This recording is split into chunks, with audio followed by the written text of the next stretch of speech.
क्या आपने सोचा है, अगर भगवान स्वयं हमारे साथ खड़े हो तो क्या हमारे जीवन में कभी दुख आ सकता है?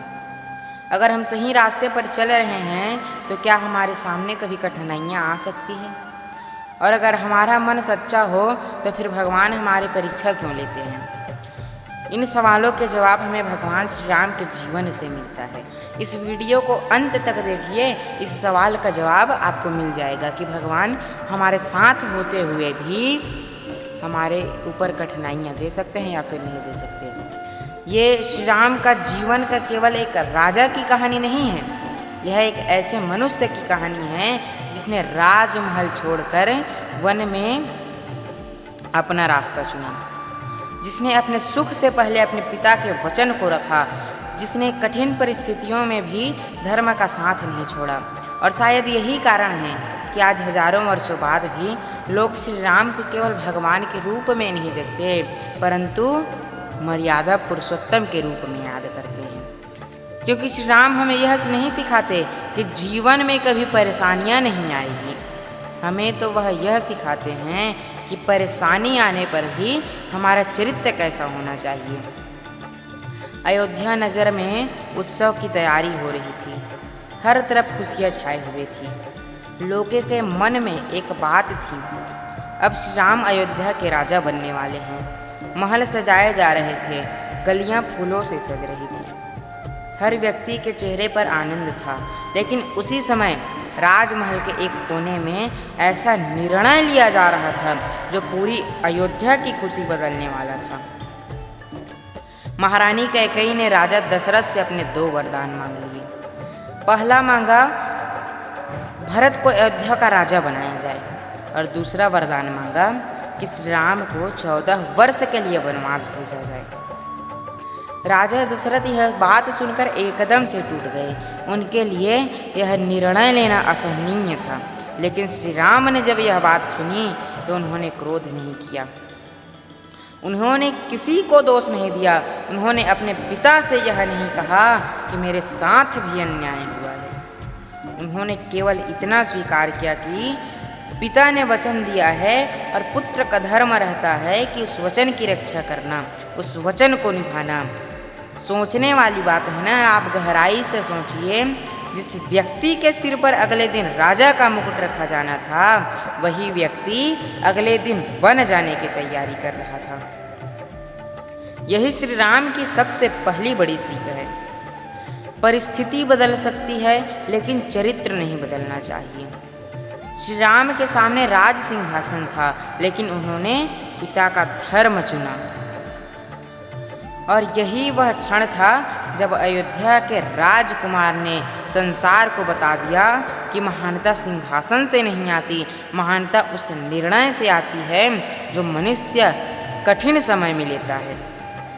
जब श्री राम वन जाने लगे तो माता सीता ने उनके साथ चलने का निर्णय लिया। श्री राम ने उन्हें समझाया कि वन का जीवन कठिन है, वहाँ राजमहल की सुविधाएं नहीं होगी।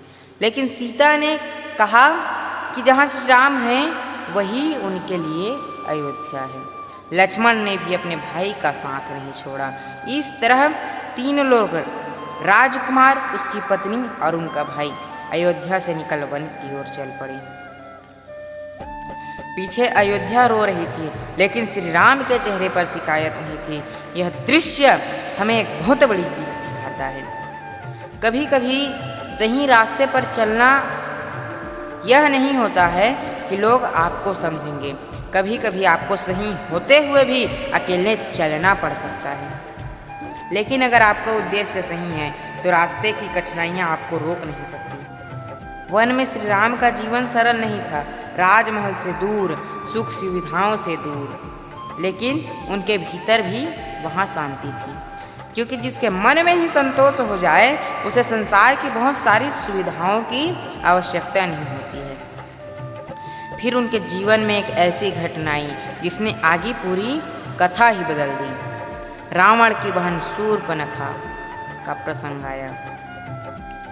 इसके बाद घटनाएं तेजी से बदलती गई और अंततः रावण ने माता सीता का हरण कर लिया। श्री राम के सामने अब सबसे बड़ी चुनौती खड़ी थी, अपनी पत्नी की खोज करना। उन्होंने जंगल जंगल सीता को खोजा, लेकिन ध्यान दीजिए, भगवान होने के बावजूद भी श्री राम अपने दुख को छिपाए नहीं। उन्होंने खोज की, उन्होंने प्रयास किया, उन्होंने सहायता मांगी, उन्होंने रास्ता खोजा। यही हमें एक बहुत गहरी सीख देता है। भगवान पर विश्वास करने का अर्थ यह नहीं है कि कर्म को छोड़ देना चाहिए। विश्वास के साथ प्रयास भी जरूरी होता है। जब श्री राम की मुलाकात हनुमान जी से हुई तो जैसे भक्ति को अपना भगवान मिल गया, हनुमान जी ने श्री राम को पहचान लिया और फिर उन्होंने अपना पूरा जीवन श्री राम को समर्पित कर दिया। हनुमान जी की भक्ति में कोई स्वार्थ नहीं था। उन्हें श्री राम से धन नहीं चाहिए था, उन्हें राज्य नहीं चाहिए था, हनुमान जी को प्रसिद्धि नहीं चाहिए थे। उन्हें केवल चाहिए थी तो केवल एक चीज़ थी, और उन्हें श्री राम से केवल सेवा चाहिए थी। यही सच्ची भक्ति है। जब भगवान से कुछ मांगने के बजाय भगवान के कार्य में अपना जीवन लगा दिया जाए। फिर श्री राम और उनकी सेना समुद्र के किनारे पहुंच गई। सामने विशाल समुद्र था, दूसरी तरफ लंका थी, बीच में असंभव जैसी दूरी, लेकिन जहाँ विश्वास और प्रयास और साथ हो वहाँ संभव कुछ भी नहीं होता है। वानर सेना ने सेतु का निर्माण किया, एक एक पत्थर रखा गया और धीरे धीरे समुद्र पर रास्ता बनने लगा। यह केवल पत्थरों का सेतु नहीं था, यह विश्वास का सेतु था।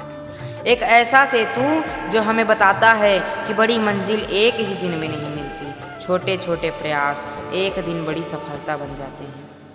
फिर लंका में युद्ध हुआ। एक तरफ श्री राम की सेना थी, दूसरी तरफ रावण की विशाल शक्ति। रावण शक्तिशाली था, उसके पास ज्ञान था, सामर्थ्य था, वैभव था, लेकिन उसके भीतर अहंकार था, और यही उसके पतन का सबसे बड़ा कारण बना। यहाँ श्री राम की कथा हमें एक और गहरी सीख देती है। केवल ज्ञान होना पर्याप्त नहीं है, केवल शक्ति होना पर्याप्त नहीं है। अगर शक्ति के साथ विवेक नहीं है तो वह शक्ति विनाश का कारण बन जाती है। अंततः श्री राम को रावण के सामने हुआ और अधर्म पर धर्म की विजय हुई। रावण का प्राणांत हुआ, लेकिन श्री राम की विजय केवल एक व्यक्ति पर विजय नहीं थी, यह उस सोच पर विजय थी जो अपने सामर्थ्य के कारण स्वयं को बड़ा समझने लगती थी। और फिर श्री राम अयोध्या लौटे। अयोध्या दीपों से जगमगा उठी, हर घर में दीप जलाए गए। लोगों को चेहरे पर खुशी थी क्योंकि उनका राम लौट आया था। लेकिन श्री राम की कहानी यही समाप्त नहीं हुई। असल में यहीं से उनकी सबसे बड़ी सीख शुरू होती है। उन्होंने राजा बनकर भी अपने कर्तव्य को सबसे ऊपर रखा। उन्होंने अपने व्यक्तिगत सुख को प्रजा से ऊपर नहीं समझा। यही कारण है कि श्री राम को मर्यादा पुरुषोत्तम कहा जाता है। आज हम अपने जीवन में कई बार ऐसे मोड़ पर खड़े होते हैं जहां हमें चुनना पड़ता है सही क्या है और आसान क्या है, सच क्या है और सुविधाजनक क्या है, कर्तव्य क्या है और मन की इच्छा क्या है। और यही श्री राम के जीवन हमारे सामने एक रास्ता रखता है। सही रास्ता हमेशा आसान नहीं होता, लेकिन सही रास्ते पर चलने वाला व्यक्ति के भीतर मजबूत हो जाता है। हो सकता है आज आपके जीवन में कोई परेशानी हो सकता है आपको लगे कि आपकी मेहनत का परिणाम नहीं मिल रहा है, हो सकता है कि आपको लगे कि आपको समझ नहीं आ रहा है, यहाँ तक कि यह भी हो सकता है कि आपको लगे भगवान आपकी परीक्षा ले रहे हैं। लेकिन याद रखिए, श्री राम का जीवन हमें सिखाता है कि कठिन समय में हमेशा अंत नहीं होता। कभी कभी वह कठिन समय हमारे चरित्र का निर्माण करता है। जिस तरह वनवास श्री राम का जीवन का अंतिम मंजिल नहीं था, उसी तरह आपका कठिन समय आपकी अंतिम कहानी नहीं है। बस अपने कर्म को छोड़िए मत, अपने धर्म से हटिए मत, अपने माता पिता का सम्मान कीजिए, अपने शब्दों की कीमत को समझिए, और सबसे महत्वपूर्ण बात तो ये है कि अपने भीतर के अहंकार को छोटा रखिए, क्योंकि मनुष्य की असली पहचान उसके पास कितनी शक्ति है इससे नहीं मिलती है, बल्कि वह शक्ति मिलने के बाद कितना विनम्र रहता है इससे होती है। श्री राम हमें यही सिखाते हैं कि सत्य पर चलो, धर्म पर चलो, कर्तव्य निभाओ और कठिन समय में धैर्य रखें, क्योंकि समय बदलता जरूर है। आज अगर अंधेरा है तो कल प्रकाश भी आएगा। आज अगर रास्ता कठिन है तो कल वही रास्ता आपके सबसे बड़ी सीख बन सकता है। इसलिए जब जीवन में कोई परेशानी आए तो हार मत मानिए। एक बार श्री राम को याद करिए, अपने मन से कहिए कि हे प्रभु, मुझे परेशानी से बचाए, मुझे इतनी शक्ति देना कि मैं परेशानी के सामना कर सकूं। मुझे सफलता देने से पहले मुझे सही कर्म और सही बुद्धि देना, और जब मेरे पास सब कुछ आ जाए तब मुझे विनम्र बनाए रखना। यही श्री राम की सबसे बड़ी सीख है। जीवन में जितना जरूरी है, लेकिन जीतने के बाद भी इंसान अच्छा बने रहे, यह उससे ज़्यादा जरूरी है। श्री राम ने हमें केवल रावण पर विजय करना नहीं सिखाया, उन्होंने हमें अपने भीतर के क्रोध, अहंकार, लालच और स्वार्थ पर विजय करना सिखाया है। और शायद यही सबसे बड़ा युद्ध है। बाहर का युद्ध जितना आसान हो सकता है, लेकिन अपने भीतर का युद्ध जितना सबसे कठिन है। और अंत में बस इतना याद रखिए कि श्री राम यह वचन नहीं देते कि जीवन में कभी कठिनाइयाँ नहीं